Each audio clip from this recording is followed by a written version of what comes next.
I thank that lady for her speech, and to continue indeed through the debate, I call on the last speaker in opposition to give his speech.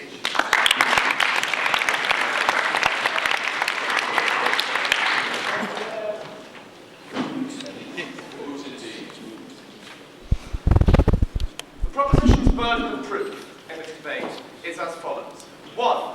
Is the world a better place under their model? It's not good enough to just say we don't like anorexia. Your policy has to actually do something.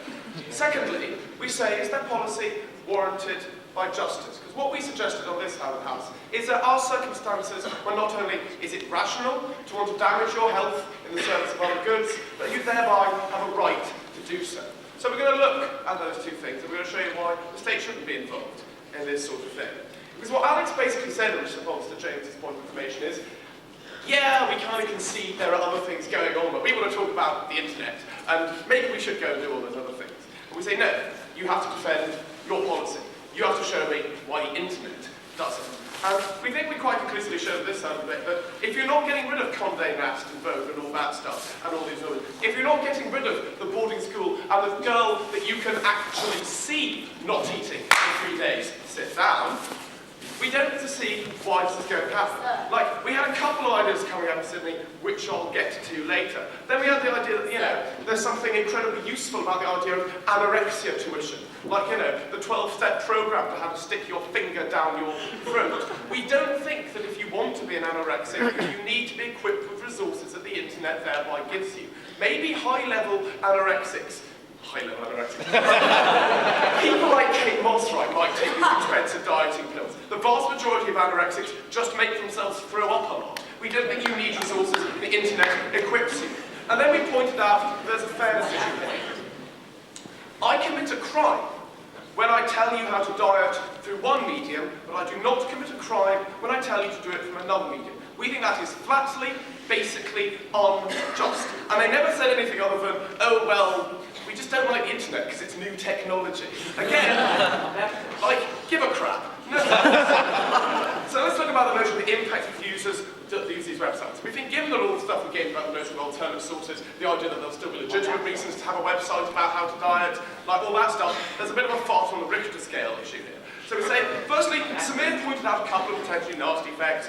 Like, you know, Doug and Connie point out a lot of potentially good effects. Like, we think you may well acquire documentary evidence through these. Like, that might be good. We think there are probably going to be reformed addicts campaigning on these forums, all that kind of thing. So it's not as black as they painted it, is the first thing, ladies and gentlemen. We think also, like, cold control disorders generally, part of it is about feeling so utterly and totally alone. And we say, when they say that the internet is anonymous and private, well, it is from a kind of social point of view. But from your point of view as an anorexic, by going on the website, you are externalizing and making public what you are doing and talking to other people. We say, therefore, we win on that particular point. We also are not convinced that it's going to be easier for anorexics to come forward and talk about their identity when you tell them it's something that's in some way criminal.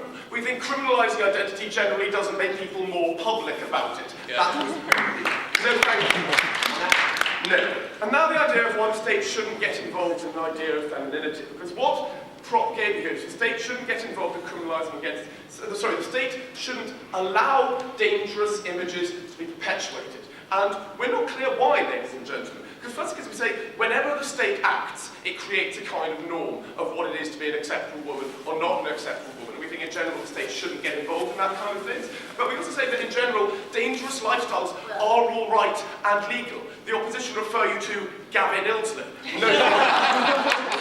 Right, justice.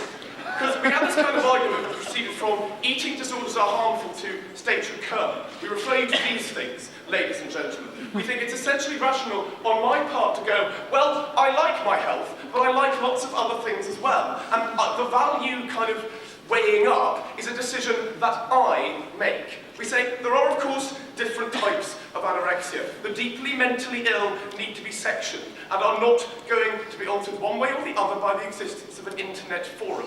That's not going to wash. No, thank you. But we say for other people, they may decide that there are other goods to them which are just more valuable than their health. We say your career may be one of those things. Ballet dancers wreck their body by the time they're 40. That's just true. Models do the same thing. People who work in coal mines. If your career is more important than your health, they say the value of health could only possibly be value to me. So it is my call as to what value I invest in it. And I'll take the Australian. So you don't support Spain's move to introduce minimum standards for BMIs for models? No.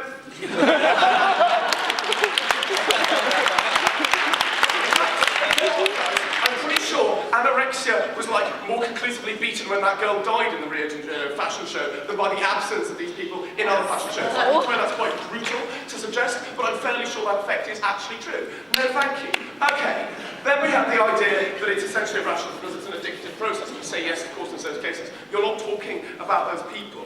We say, thereby, if you're talking about addiction, using precedents of criminality, A, doesn't prove anything, because a precedent doesn't prove anything. No, thank you. But also say, it's just not illegal for me to stick my finger down my throat. And like, no, thank you.